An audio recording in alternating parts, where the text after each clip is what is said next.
Hello दोस्तों। तो स्वागत है आपका आपके YouTube channel the aspirant games में। तो दोस्तों, आज का हमारा टॉपिक है मौर्य वंश। और दोस्तों, मौर्य वंश शुरू करने से पहले हम उससे पहले के कुछ समय को जान लेंगे जो कि एग्ज़ाम के पॉइंट ऑफ व्यू से महत्वपूर्ण हो जाते हैं। अगर आप हमारे चैनल पर दोस्तों नए हैं तो हमारे चैनल को सब्सक्राइब जरूर करें और बेल आइकन का बटन दबाना ना भूलें। तो चलिए दोस्तों, आज का हमारा टॉपिक शुरू करते हैं। तो दोस्तों, आज के जितने भी क्वेश्चन हैं सारे के सारे क्वेश्चन हम ऑब्जेक्टिव के रूप में लाए हैं, जिसे आप यदि पढ़ लेते हैं तो इससे रिलेटेड जितने भी क्वेश्चन आपके एग्ज़ाम में आएंगे, अशोक से रिलेटेड चाहे मौर्य वंश से रिलेटेड, आपके एक भी क्वेश्चन मिस नहीं होंगे। तो चलिए आज का हमारा पहला क्वेश्चन स्टार्ट करते हैं। मगध के सबसे प्राचीन वंश के संस्थापक कौन थे? तो बृहदत्त थे। और जिन्होंने बृहदत्त ने अपनी राजधानी किसे बनाया था? तो गिरिब्रज, जिसे हम राजगिरी भी कहते हैं। प्रथम भारतीय राजा जिसने प्रशासनिक व्यवस्था पर बल दिया तो बिंबिसार थे, जिन्होंने प्रशासनिक व्यवस्था पर बल दिया था। और बिंबिसार ही हमारे हर्यक वंश के संस्थापक भी थे। अगले क्वेश्चन पे आते हैं। राजगिरी के निर्माणकर्ता कौन थे? तो बिंबिसार थे। राजवैद्य जीवक को महात्मा बुद्ध की सेवा में किसने भेजा था? तो बिंबिसार ने भेजा था। और दोस्तों, बिंबिसार के बारे में एक बार और भी जान लीजिए। यदि एग्जाम में पूछे कि बिंबिसार को की हत्या किसने की थी तो उसका आंसर हो जाएगा उसके पुत्र अजातशत्रु ने। और दोस्तों, अजातशत्रु ही एक ऐसा राजा था जिसने अपने पिता की हत्या करके गद्दी को प्राप्त किया और अजातशत्रु के पुत्र ने अजातशत्रु की हत्या करके गद्दी को प्राप्त किया। उसके बाद आते हैं हमारे अगले क्वेश्चन पर। हर्यक वंश का अंतिम शासक नागदासक था, जो कि उदयन का पुत्र था। और दोस्तों, अगला क्वेश्चन हमारा, नागदासक को मारकर शिशुनाग वंश की स्थापना शिशुनाग ने की थी। अब आगे बढ़ते हैं। शिशुनाग वंश का अंतिम शासक दोस्तों हमारा नंदीवर्धन था, जिसे मारकर महापद्मानंद ने नंदवंश की स्थापना की थी। और नंदी वंश का अंतिम शासक घनानंद था, जिसे मारकर चंद्रगुप्त मौर्य ने मौर्य वंश की स्थापना की थी। दोस्तों, अब यहाँ से शुरू होगा हमारा मौर्य वंश। तो चंद्रगुप्त मौर्य की जो मदद थी दोस्तों चाणक्य ने की थी घनानंद को पराजित करने में, जिसके बाद चंद्रगुप्त मौर्य ने मौर्य वंश की स्थापना की थी। तो अब आगे बढ़ते हैं। आज का हमारा मौर्य वंश का पहला क्वेश्चन है कि मौर्य वंश के संस्थापक कौन थे? तो वो थे हमारे चंद्रगुप्त मौर्य। चंद्रगुप्त मौर्य के लिए वृषल शब्द का प्रयोग किसने किया था? तो विशाखदत्तकृत मुद्रा राक्षस में चंद्रगुप्त मौर्य के लिए वृषल शब्द का प्रयोग किया गया है।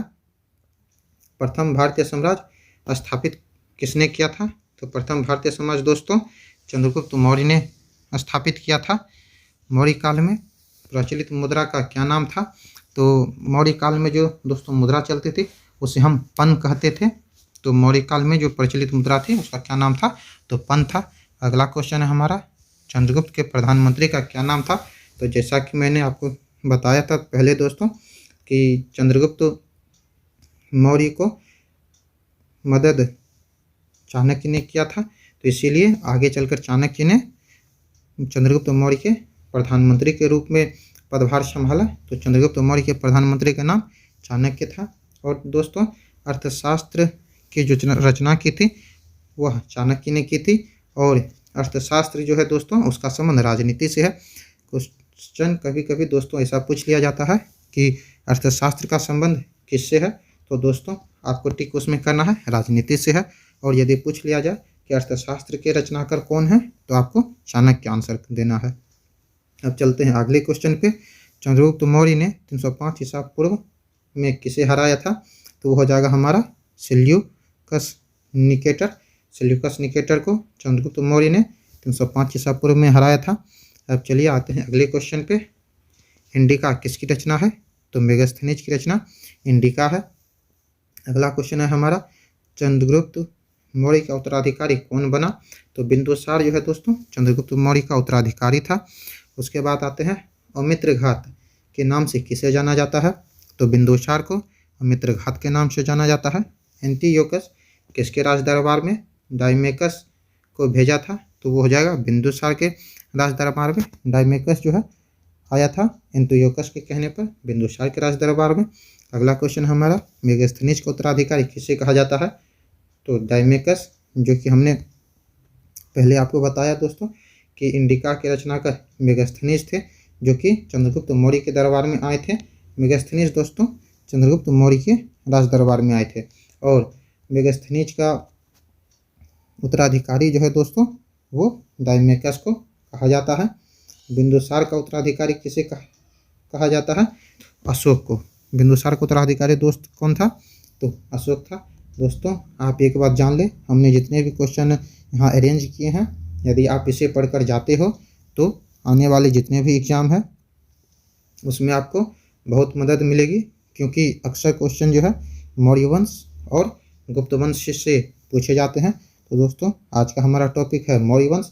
इसके बाद जो हमारी दूसरी वीडियो आएगी इसी का पार्ट 2 करके आएगा, उसे आप ज़रूर देखें, जिसमें गुप्त वंश से रिलेटेड सारी जानकारी होगी। और यदि आप इस दोनों मौर्य वंश और गुप्त वंश को पढ़ के जाते हैं तो 1 से 2 क्वेश्चन आपके ज़रूर एग्ज़ाम में लड़ेंगे। और दोस्तों आप हमारे चैनल पर बने रहिएगा, क्योंकि हम एग्ज़ाम से रिलेटेड बहुत सारे क्वेश्चन जो डायरेक्ट हिट करते हैं एग्ज़ाम में वो हम अक्सर लेके आते रहेंगे। तो दोस्तों आज का हमारा अगला क्वेश्चन है, अशोक का नाम अशोक किस अभिलेख में मिलता है? तो है दोस्तों मॉस्को, गुजर्रा, नैतो और उदय गोलम, इन सभी में अशोक का नाम अशोक मिलता है। अगला क्वेश्चन हमारा, पुराणों में अशोक को क्या कहा गया है? तो वो हो जाएगा अशोकवर्धन। अशोक को पुराणों में अशोकवर्धन कहा गया है। नेक्स्ट क्वेश्चन है हमारा, अशोक को बौद्ध धर्म की दीक्षा किसने दी थी? तो उपगुप्त ने अशोक को बौद्ध धर्म की दीक्षा दी थी। उपगुप्त एक बौद्ध भिक्षु थे जिन्होंने बौद्ध धर्म की दीक्षा अशोक को दी थी। अब अगला क्वेश्चन है, अशोक ने लुम्बिनी की यात्रा कब की? तो अशोक ने लुम्बिनी की यात्रा अपने राज्याभिषेक के 20वें वर्ष में की थी। जब अशोक के राज्याभिषेक को 20 वर्ष पूरा हुए तब अशोक ने लुम्बिनी की यात्रा की थी। अगला क्वेश्चन है, अशोक ने आजीविकों को रहने के लिए कहाँ गुफाओं का निर्माण करवाया था? तो बराबर की पहाड़ियों में अशोक ने 4 गुफाओं का निर्माण कराया था, जिसमें उन्होंने आजीविकों को रहने की व्यवस्था करवाई थी। उसके बाद क्वेश्चन दोस्तों, अशोक ने बौद्ध धर्म के प्रचार में किसे श्रीलंका भेजा था? तो अशोक ने बौद्ध धर्म के प्रचार में अपने पुत्र एवं पुत्री महेंद्र तथा संघमित्रा को श्रीलंका भेजा था।